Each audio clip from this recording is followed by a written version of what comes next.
አሰልጣኝ ሚኬል አርቴታ ከነገው ተጠባቂ የሰንደርላንድ ጨዋታ በፊት ወሳኝ መግለጫቸውን ሰጥተዋል። እንደዚሁም ስለ ዣካ ጭምር ተናግረዋል። ስለ ገብርኤል ጄሱስም አዲስ መረጃ ተሰምቷል። በሌላ በኩል ደግሞ የሰንደርላንዱ ተጫዋችና የቀድሞ የአርሰናል ተጫዋች ግራኒት ዣካ ስለ አርቴታና ስለ አርሰናል እንደዚሁም ስለ ነገው ጨዋታ አስተያየቱን ሰጥቷል። ሰላም ጤና ይስጥልኝ ውድ አድማጭ ተመልካቾች እንደምናችሁ፣ አብርሃም ፍቅሬ ነኝ። ዛሬ እነዚህ መደመጥ ያለባቸውን የአርሰናልን መረጃዎችና ሌሎችንም ወደ እናንተ የማደርስ ይሆናል። ዋናው ቻናላችን እስኪመለስ በዚህ በአዲሱ ቻናላችን ወደ እናንተ በየዕለቱ ወሳኝ ስፖርታዊ መረጃዎችን አደርሳለሁ። እንደተለመደው ሰብስክራይብ በማድረግ ቤተሰብ በመሆን እንድታበረታቱኝና ከጎኔ እንድትቆሙ በአክብሮት ጋብዛችኋለሁ። ያንን ስለምታደርጉ ከልብ እያመሰግንኩኝ በቀጥታ ወደ መረጃዎቹ ልውሰዳችሁ። እንግዲህ አርሰናል ነገ እጅግ ተጠባቂ የፕሪሚየር ሊግ መርሃ ግብር ጨዋታ ምሽት 2 ሰዓት ተኩል ላይ ያደርጋል። መድፈኞቹ አርሰናሎች እንግዲህ የነገውን ጨዋታ ማሸነፍ ከኢንተርናሽናል ብሬክ በፊት ፕሪሚየር ሊጉን በደንብ በብዙ የነጥብ ልዩነት እየመሩ እንዲሄዱ ያስችላቸዋል። ምክንያቱም እንደምታውቁት ከነገና ከእሁድ ጨዋታዎች በኋላ ለአንድ ሳምንት ያህል የእንግሊዝ ፕሪሚየር ሊግ አይኖርም፣ የሀገራት ጨዋታ ነው የሚኖረው። ስለዚህ አርቴታ ይህንን ጨዋታ አሸንፎ ወደ ኢንተርናሽናል ብሬክ ለመሄድ ከፍተኛ ፍላጎት እንዳላቸው በጋዜጣዊ መግለጫቸው ተናግረዋል። አርቴታ እንግዲህ ከነገው ጨዋታ በፊት ወሳኝ መግለጫቸውን ሲሰጡ ስለ ዣካ ተናግረዋል። እንግዲህ ዣካ በጣም ምርጥ ተጫዋችና ከሱ ጋር ያለኝን እያንዳንዷን ቅስፈት እወዳታለሁ ሲሉ ነው እንግዲህ አርቴታ የገለጹት። የአርሰናል ቡድንን በአሰልጣኝነት ስቀላቀል ዣካ በምርጥ አቋሙ ላይ ነበረም። ሁላችንም እሱን ለመምራትና ትልቅ ዋጋ በአርሰናል ቤት እንዳለው እንዲሰማው ለማድረግ ሞክረናል። እኔም ሁልጊዜ በአርሰናል ቤት ትልቅ ዋጋ እንዳለው እንዲያስብ አድርጌያለሁ፣ እንዲሰማው አድርጌያለሁ ሲሉ እንግዲህ አርቴታ ለዣካ ልዩ ፍቅር እንዳላቸው ተናግረዋል። እሱም እኔ አርሰናልን በማሰለጥንበት ጊዜ አስደናቂ ምላሽ ሰጥቶኛል፣ ቡድኑን እንዳሻሽል ረድቶኛል። አርሰናል እንደ ቡድን ምርጥ እንዲሆን ከረዱኝ ተጫዋቾች አንዱ ዣካ ነው ሲሉ እንግዲህ አርቴታም ዛሬ በሰጡት ጋዜጣዊ መግለጫ ላይ ተናግረዋል። እንደዚሁም ከሱ ጋር ብዙ ትዝታዎች አሉን፣ እሱን ሁልጊዜ አመሰግነዋለሁ፣ ምክንያቱም የተሻለና ምርጥ አሰልጣኝ እንደሆነ አድርጎኛል ሲሉ እንግዲህ አርቴታ ለግራኒት ዣካ ትልቅ ፍቅር እንዳላቸው ተናግረዋል ማለት ነው። በዚሁ ዣካ ወደ አርሰናል ወደ ተናገረው ንግግር ከማለፌ በፊት ስለ ጉዳትም አርቴታ አንዳንድ ሀሳቦችን አንስተዋል። አሰልጣኝ ሚኬል አርቴታ እንደተናገሩት ከሆነ ከጉዳት የተመለሰ አዲስ ተጫዋች አለመኖሩን እና በነገውም ጨዋታ እንደ ቪክተር ዮኬሬሽ ያሉ ተጫዋቾች እንደማይሰለፉ ተናግረዋል ማለት ነው። አርቴታ እንደተናገሩት ከሆነ እንግዲህ በጉዳት ላይ ያሉት ቪክተር ዮኬሬሽ እንደዚሁም ማርቲን ኦዴጋርድ፣ ማርቲኔሊን የመሳሰሉ ተጫዋቾች በጉዳት ላይ አሁንም እንደሚገኙና የነገው ጨዋታ እንደሚፈጥንባቸው የተናገሩ ሲሆን ሌላ አዲስ የጉዳት ዜና እንደሌለ ግን ተናግረዋል ማለት ነው።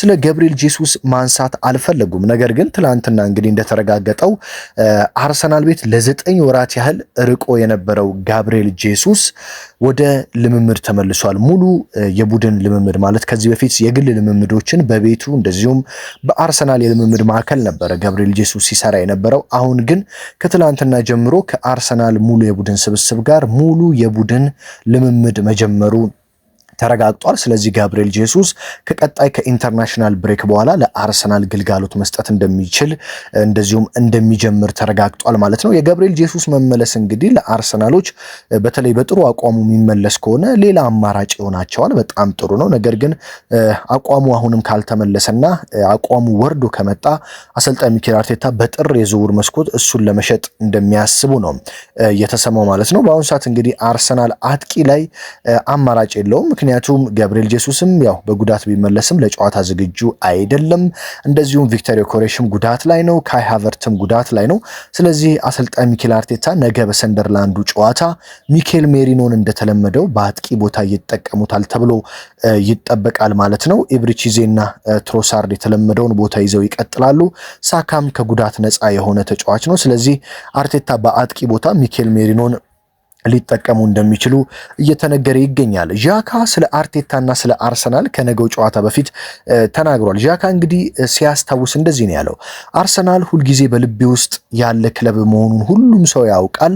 ለዚህ ታላቅ ክለብ ለአርሰናል ለ7 ዓመታት ማሊያውን ለብሼ እጅግ የተለየና ልዩ 7 ዓመታት በዚህ ክለብ አሳልፍ ያለው ይህ ለእኔ እጅግ ልዩ ነገር ነው ሲል ዣካ ተናግሯል። ትዝ ይለኛል አርቴታ ወደ አርሰናል አሰልጣኝነት ገና እግሩ እንደረገጠ የመጀመሪያ ቀን መቼም ማረሳውም። ምክንያቱም ልምምድ እንደጨረስን የስብሰባ አዳራሽ ውስጥ ሁላችንም እንድንገባ አደረገን። ከዛም በኋላ የስብሰባ አዳራሽ ውስጥ ወንበሮቹ ተበታትነውና ራቅ ራቅ ብለው የተደረደሩ ናቸው እና እዚህ ሰፊ ክፍል ውስጥ አዲሱ አሰልጣኝ ሚኬል አርቴታ ቀድሞ ወደ አዳራሹ ገብቶ ሁላችንም ከልምምዱ በኋላ ስንገባ ጠበቀን። ከዛም በኋላ ከገባን በኋላ እንደዚህ ሲል ነው የተናገረው ነው ያለው። ይህንን ክለብ ከውጭ ስትመለከቱት ልክ እንደዚህ አዳራሽ እንዳለው ወንበሮች የተበታተነ እንደዚሁም ተራርቆ የተቀመጠ የተረባበሸ ቡድን ይመስላል። ስታዩት ዘመናዊና ለስብሰባ ምቹ ይመስላል። ነገር ግን ውስጡ ስትገቡ እንደምታዩት ዝብርቅርቆ የወጣ አዳራሽ ነው። አሁንም አርሰናል ያለበት አቋም ልክ እንደዚህ አዳራሽ ነው። ከውጭ ያምራል፣ ውስጡ ግን ሙሉ የተበላሸ ነው። ስለዚህ ሁሉም መቀመጫ ወደ አንድ ቦታ መልሱት፣ እናም ለውይይት ምቹ እንዲሆን አሁኑኑ አድርጉት አለን። ሁላችንም የተበታተኑት ወንበሮችን በጥሩ ሁኔታና ላይን በሚስብ መልኩ አስተካከል ነው። እሱም እንደዚህ አለን። ልዩነቱን አያችሁት? ሁሉም እንዲህ ባማረ ሁኔታ ስታንዳርዱን ጠብቆ ሁሌም ቦታው ላይ እንዲገኝ እፈልጋለሁ። ይህ ክለብ እንደዚህ አዳራሽ ውጪው ብቻ ሳይሆን ውስጡም እንዲህ እንዲያምር እፈልጋለሁ። ሁልጊዜ እንዲሁኑ ሲለን ነገረን ያለው ዣካ ሁላችንም በጣም ተገረምን። በዛ ንግግር ሰርፕራይዝ ነበር የሆነው። ምክንያቱም አርቴታ ገና ወደ አርሰናል እንደመጣ በመጀመሪያ ቀን የቡድኑን የአንድነት መንፈስ ለመመለስ ምን ያህል ቆርጦ እንደተነሳ ተመለከትን። እናም በዛ አዳራሽ 2 ወይም 3 ሰዓት እየተወያየን የቆየን ቢሆንም አዳራሽ ውስጥ የቆየንበት ሰዓት ርዝመት ግን ማንም ትዝ ያለው ሰው አልነበረም። አርቴታ እዚህ ክለብ ላይ ምን መስራት እንዳለበት እቅዶችን አንድ በአንድ ሲገልጽልን ሁላችንም ከአንደበቱ የሚወጡ እያንዳንዱን ቃላቶች በተመስጦ እንሰማው ነበርም እና ይህንን ቡድን ዳግም ጠንካራ ለማድረግ ትክክለኛው ሰው እንደሆነና ስራውንም ደስ ብሎት እንደሚሰራ እሱም ላይ ሁላችንም እምነት አደረብን። ከዛም አርቴታ ዛሬ ይህንን አዳራሽ እንዲህ እንዳሳመራችሁት ነገ ደግሞ ቡድኑን እናሳምረዋለን ሲል እንግዲህ ቃል ገባልን። የሆነውም ይህ ነው። አርቴታ ወደ አርሰናል ከመጣ ቀን ጀምሮ አርሰናል ውስጡ እያማረና አሁን ስር ነቀል ለውጥ አድርጎ በአውሮፓ ምርጡ ቡድን ለመሆን ችሏል ሲል እንግዲህ ግራኒት ዣካ ስለ አርቴታ ያለውን አድናቆት ገልጿል ማለት ነው። ታዲያ ግራኒት ዣካ አርሰናል ሁልጊዜ በልቤ ላይ ትልቅ ቦታ ያለው ቡድን ነው፣ አርሰናልን ከልቤ ማንም ሊፍቀው አይችልም ያለ ሲሆን ነገ የተለየ ይሆናል። ምክንያቱም አሁን በተቃራኒ አርሰናልን ለመጀመሪያ ጊዜ እገጥማለሁ፣ ምን እንደሚፈጠር ሜዳ ላይ እንመለከታለን ሲል እንግዲህ ግራኒት ዣካ ስሜታዊ እንደሆነ ተናግሯል። በነገራችን ላይ ነገ ምሽት 2:30 ነው ሰንደርላንድ በስታዲየም ኦፍ ላይት እንግዲህ ከአርሰናል ጋር ጨዋታውን የሚያደርገው ማለት ነው። አርቴታና አርሰናል እንግዲህ የነገውን ጨዋታ ማሸነፍ ከቻሉ የእንግሊዝ ፕሪሚየር ሊግን በደንብ በሰፊ ነጥብ ልዩነት እየመሩ ለቀጣይ የሀገራት ጨዋታ 2 ሳምንት ማለት ነው ያው ቅዳሜና እሁድ ቀጣይ ጨዋታ ስለማይኖር እረፍት ማድረግ ይችላሉ። በነገራችን ላይ ለአርሰናል የዚህን ሳምንት የነገውን ጨዋታ ማሸነፍ በጣም ጥሩ ነገር ምንድነው ካላችሁኝ አርሰናል ነገ ማታ የሚያሸንፍ ከሆነ እሁድ ማታ 1:30 ደግሞ የአርሰናልን የዋንጫ ተፎካካሪ ተብለው የሚጠበቁት ማንቸስተር ሲቲ እና ሊቨርፑል እርስ በርስ ጨዋታቸውን ያደርጋሉ። ስለዚህ አርሰናል ነገ ጨዋታውን የሚያሸንፍ ከሆነ ከማንቸስተር ሲቲ በ9 ከሊቨርፑል ደግሞ በ10 ነጥብ ርቆ ጨዋታቸውን እስኪያደርጉ ድረስ ይቀመጣል ማለት ነው። ስለዚህ ማንቸስተር ሲቲ ከሊቨርፑል በሚያደርጉት ጨዋታ ሲቲ ካሸነፈ ከሊቨርፑል ጋር አርሰናል በ10 ነጥብ ልዩነት ርቆ መቀመጥ ይችላል። እንደዚሁም ደግሞ ሊቨርፑል ካሸነፈ አርሰናል ከሲቲ በ9 ነጥቦች ርቆ መቀመጥ ይችላል። ከሊቨርፑል እዛው በ7 ይሆናል ማለት ነው።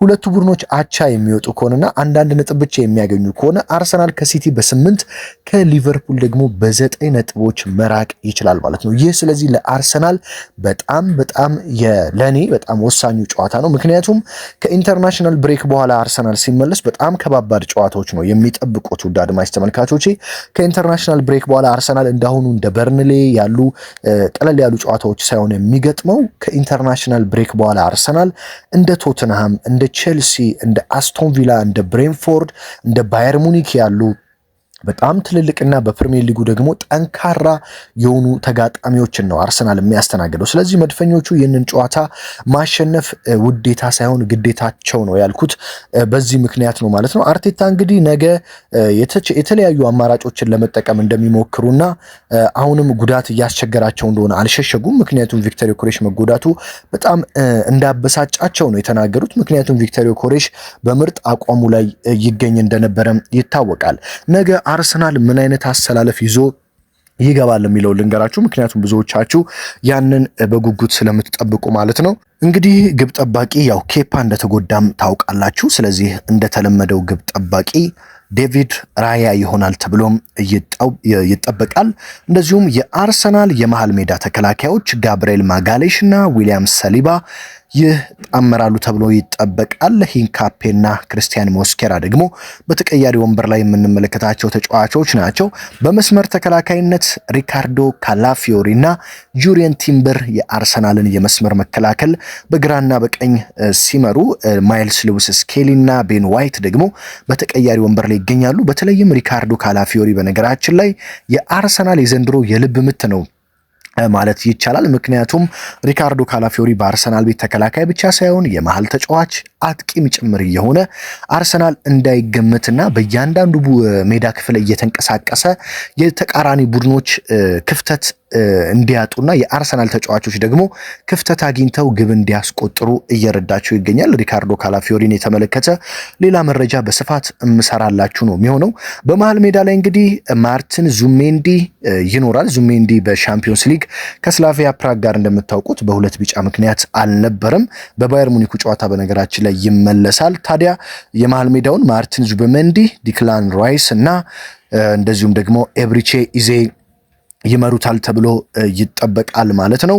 በፊት ለፊት በኩል ደግሞ ትሮሳርድ በግራ መስመር፣ ቡካዮ ሳካ በቀኝና በአጥቂ በኩል ደግሞ የአርሰናል ዮኬሬሽ፣ ሃቨርትና ኢየሱስ ከጉዳት አለመመላሳቸውን ተከትሎ ሚኬል ሜሪኖ የአርሰናል አጥቂን ይመራል ተብሎ ይጠበቃል። በነገራችን ላይ እዚህ ጋር መሃል ሜዳ ላይ ምናልባትም አርቴታ ኢዜን በትሮሳርድ በኩል ማሰለፍ ከፈለጉ መሃል ላይ ኢታን ንዋኔሪን ልንመለከተው እንደምንችል መረጃዎች እየወጡ ይገኛሉ ማለት ነው። እንግዲህ የእንግሊዝ ፕሪሚየር ሊግ በዚህ ሳምንት ነገ ማንቸስተር ዩናይትድ ቶትናም ጋር በሚያደርጉት ጨዋታ ነው 9 ሰዓት ተኩል ላይ የሚጀምረው።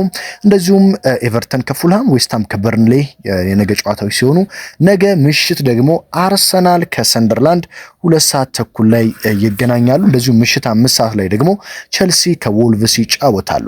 እሁድ ዕለት አስቶን ቪላ ከቦርንማውዝ፣ ብሬንፎርድ ከኒውካስትል፣ ክሪስታል ፓላስ ከብራይተን፣ ኖቲንጋም ፎረስት ከሊድስ ዩናይትድ ሲጫወቱ የሳምንቱ ተጠባቂ ጨዋታ 1 ሰዓት ተኩል ላይ ማንቸስተር ሲቲ ከሊቨርፑል በሚያደርጉት ጨዋታ የሚቀጥል ይሆናል ማለት ነው። እንግዲህ ውድ አድማጭ ተመልካቾቼ ሰብስክራይብ በማድረግ ይህንን ቻናል በቶሎ እንግዲህ ለብዙዎች እንዲደርስ እንድታደርጉ በአክብሮት ተጠይቃችኋለሁ። ሀገር ውስጥ ከባህር ማዶ ናችሁ የዚህ ቻናል ቤተሰብ የሆናችሁትን ከልብ እያመሰገንኩኝ በየዕለቱ በስፋት አርሰናልን መድፈኞቹን የተመለከቱ መረጃዎችንና በስተመጨረሻም የሌሎች ቡድኖችን መረጃ ወደ እናንተ የማደርስ ይሆናል። ስለዚህ ሰብስክራይብ ማድረግ፣ ላይክ እና ሼር ማድረግ አትርሱ። ከልብ እያመሰገንኩኝ አርሰናል ከሰንደርላንድ ምን ይፈጠራል ብላችሁ ታስባላችሁ? መድፈኞቹ ስንት ለስንት ሰንደርላንድን ያሸንፋሉ? ግምታችሁን ኮመንት ላይ አስቀምጡልኝ። ወይስ ነጥብ ሊጥሉ ይችላሉ? በሌላ መረጃ በሌላ ጥንክር ነገ ደግሞ እስክንገናኝ ድረስ በያላችሁበት ሰላም ተመኘሁላችሁ።